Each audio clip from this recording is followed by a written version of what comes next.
Oh, we know someone you're really, really comfortable with, and that's your wife. And CBS Olympics threw out there that Kelce and her husband are supporting the USA women's hockey team. That's right. They made sure to call you the plus one is essentially it. You're the plus one, Jason. Well, and sometimes being a plus one is the best feeling in the world. Kylie was there on behalf of NBC and YouTube. I really was just there to have fun and enjoy the Olympics. So I was 100%. This is the correct way to say it. And I thought it was hilarious. Hell yeah. I wanted to tell him like I prefer ball and chain.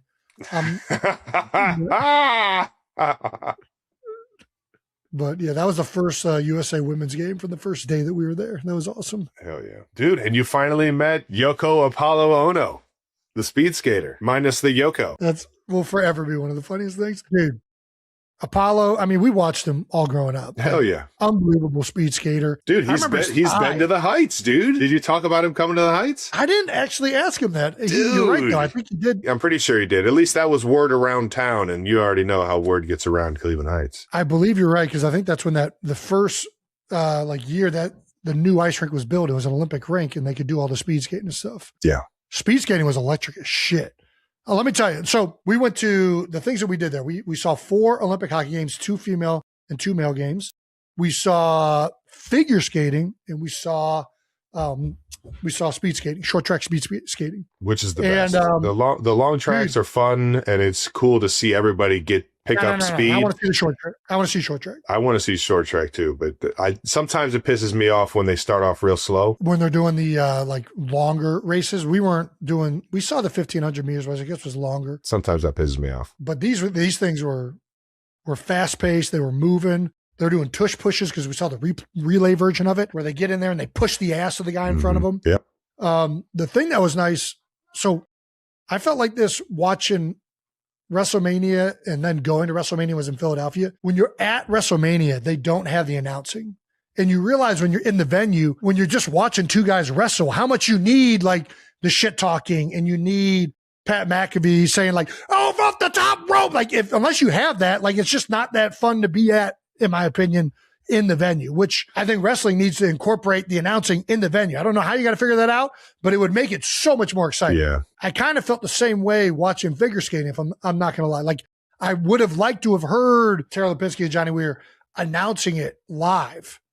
You know what I mean? Like you kind of, when you don't have that, especially someone that is kind of newer to the sport, you like hearing the excitement in the announcer's voice that they just did something difficult, they just nailed a routine, or like they just missed something. So in speed skating, brother, it is a goddamn party in that speed skating arena. That's awesome. It is like you're there for, there's DJs playing music. It's fast paced. There's bells ringing. It is high stakes action in the speed skating short track arena. I love it. That shit was fun as hell to be at. You got to see some women's hockey, like we said, and you got to meet the great Cleveland Heights native Layla Edwards. Best athlete out of Cleveland Heights. That's what she said on the other podcast, as I should say. Not going to lie with Kelce. And I'm just going to say, Layla, I've got 2 banners up in the Cleveland Heights hockey rink. I'm not sure how many banners you have. That's a young Travis Kelce looking like as tall as all the adults on there. That's a hefty boy right there. There he is. Looks like I might have fucking got some teeth knocked out, or they just fell out at that age. Little squirt AA division champion. Don't forget the Bantam AA as well. Cleveland Suburban Hockey League champs right there. Two-time champs. I don't know. I haven't been back. I saw you were Mighty Might. You probably moved on to AAA before. She went to Barons real quick. Yeah, she went to the Baron team or maybe Phantom. Who knows which AAA team she played on. I think she went Barons. I think I looked it up before. Well, that was the closest AAA to Cleveland Heights, but I'll let you have it because you're the only one that have gold. So a little tip of the cap to you, Layla. That was awesome. Real quick. And I was sitting with the Kachuk family. Nice. Keith Kachuk was over there on the end of it. Got to shake the hand of a fucking legend. That was awesome. That's so fucking cool, man. I was sitting next to Anthony Rizzo. Shout out to Riz. He let me know he was over by you, man. That's so fucking cool. You got to see all these guys up there, man. We were right by the Hughes family too. Jack Hughes, who Had the golden goal for the U.S. in the gold medal game. Did you get a chance to meet the Hughes brothers? I don't think so. I saw Jack's dad and his mom, I think. I don't think I saw the brothers. Maybe I did. Absolutely electric. Do the Olympics need to sell larger beers, Jason? Do they need larger beers? Because this beer looks like it's like a beer shot. We can't talk too much shit. These are the exact bottles Garage Beer's coming down the line, which are one of the reasons I've wanted to not do those bottles because I like the long neck. Oh, there's a little long neck in there. It's a little baby long neck. Well, that's what we're going with. That same exact shape, but it's going to look really stupid in our gigantic hands. Whenever I like hold a beer, a can, everybody's like, man, that can is so small. It's like, no, it's actually a normal size can. What you wanted me to say. I do think the beers might have been a little bit smaller though. I couldn't tell. Either way, it's just like, it looked hilarious. Are there any other highlights from the old Milan Olympics that we're missing, Jason?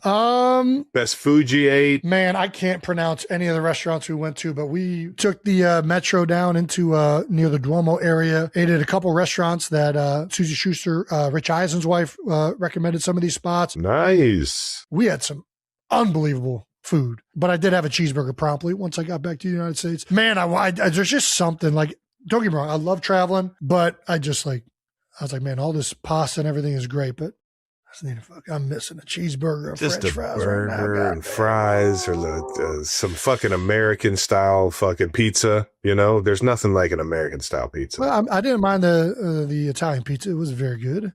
Had a pizza with anchovies on it. Oh, big anchovy guy now. I'm not. I usually hate anchovies, but this pizza was good.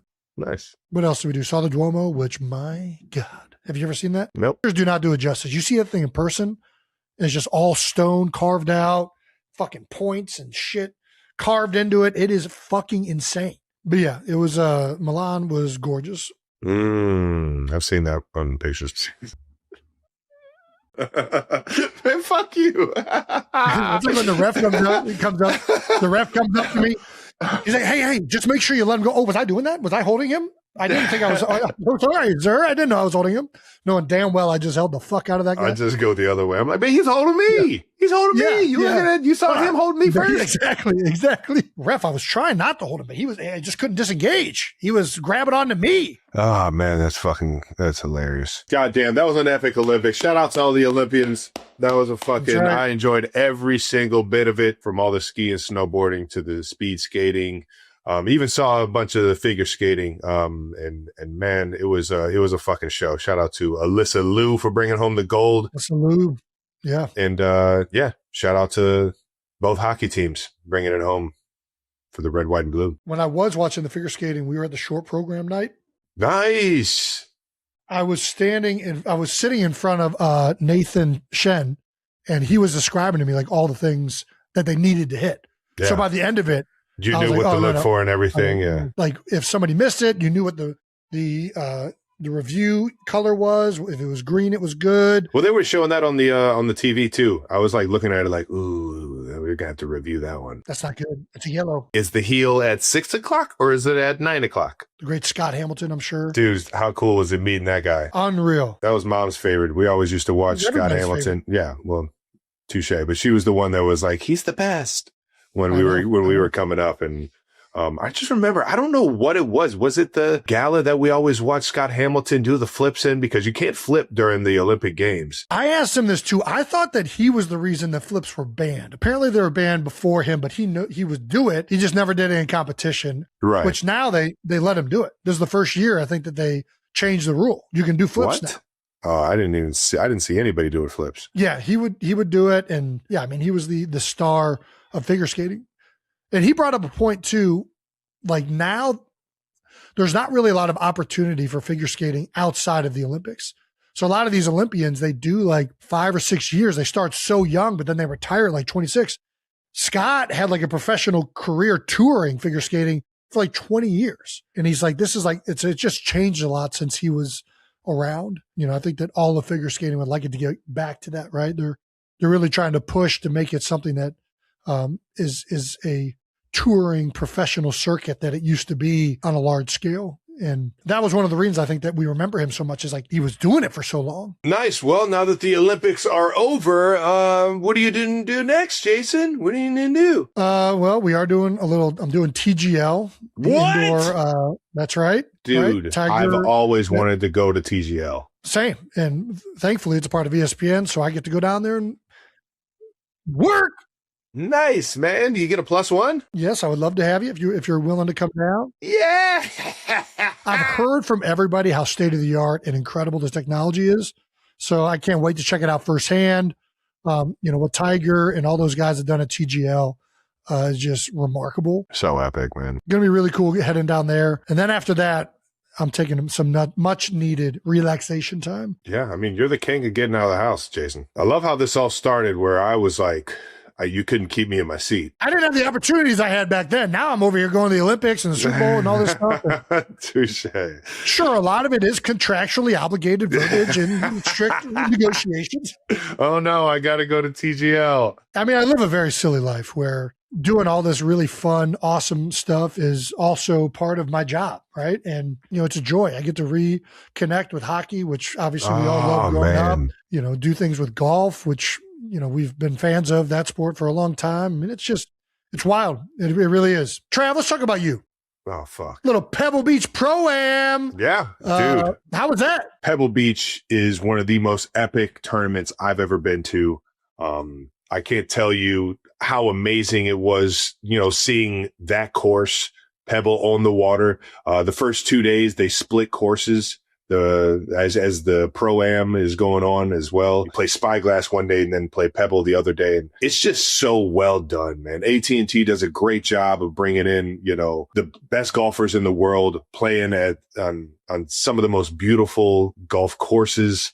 I didn't get to play Cypress, which is right around the corner that everybody was raving about. And I'm fucking pumped to go back and play that one, man. But that little area over there by Carmel and Monterey Bay, man, it is absolutely unbelievable, breathtaking views. And then you just get to see some of the most epic golf holes of all time and some of the best players around hitting some of the best shots, man. I got to play with my guy, Kashmir Keith. Hey. He is unbelievable golfer, man. Got to see him get dialed in and make a run. And it was just an all around fun opportunity. And I also got to play against my guy, Alex Smith for 2 days, man. I was about to say, did you got to get back into Smitty? Yeah. He was the one that kind of threw the invite out there. It was just cool to kind of always reconnect with old teammates, especially one that I admired and loved as much as Alex, man. And he got me. He beat me in the games we were playing, but I couldn't fucking putt, man. I got to figure out how to I can get on the green, but these 3 putts are absolutely ruining my day. That was one thing I didn't know was I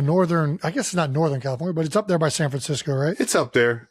Yeah. I think it's in between San Fran and LA, but so is it like north or south of like Sonoma and Napa and all that stuff? I think it's like southwest. South of that stuff? Okay. Yeah. Dude, I'm telling you would fucking love this area. You would absolutely love it. No doubt. It's like this calm, hidden world over there. There's not a lot of like movement going around. It just seems like it's like one of the best places in the world. Also got to run into my guy, Jim Nance, who, one of my favorite. Jim Nance? He's one of my favorite guys, one of my favorite play callers of all time, announcer, and man, and then on top of that, man, just the all around professional. Obviously listening to his calls on the PGA Tour as well as the NFL. It's been such an honor to be able to be a part of the games and him handing me the mic in the AFC Championship games. And it's absolutely epic every time I run into him. I got to meet him and his kids and his wife. So it was pretty cool walking off 18 and getting to say hi to everyone. Well, I was very jealous watching it. I've always wanted to go out.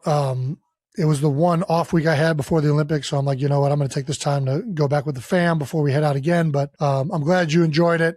There comes a moment in a man's life when the noise fades, the fame feels smaller, and one person becomes the center of everything.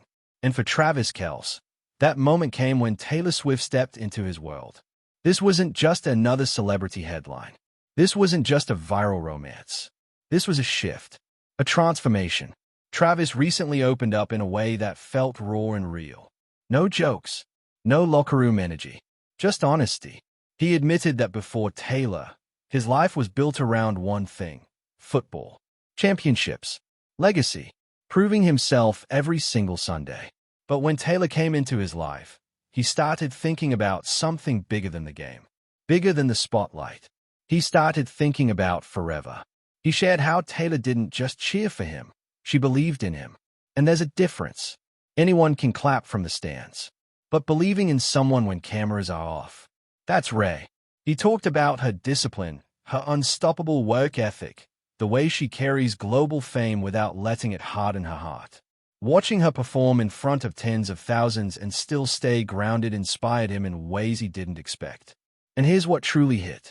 Travis said that being with her made him want to grow up in the best way possible.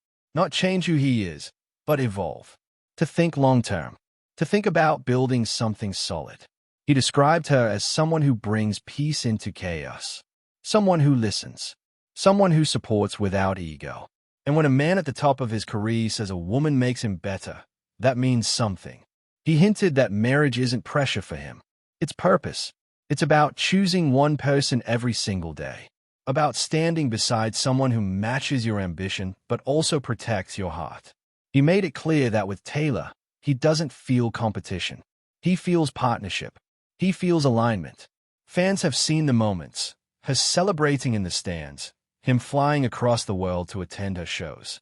But what we're witnessing now feels deeper than public appearances. It feels intentional, calculated in the best way. Two powerful individuals choosing each other, not for headlines, but for harmony. And maybe that's why this story feels different from every other celebrity romance. There's maturity here. There's planning. There's vision. Travis Kelce isn't talking like someone caught up in excitement. He's talking like a man who has already pictured the rest of his life, and she's in it. So when he speaks about marriage, it doesn't sound forced. It sounds inevitable. Because sometimes love doesn't come quietly. Sometimes it walks into your life, challenges you, strengthens you, and makes you realize, this is the person I don't want to lose. And from the way Travis talks about Taylor Swift, one thing is clear. He's not just in love. He's ready.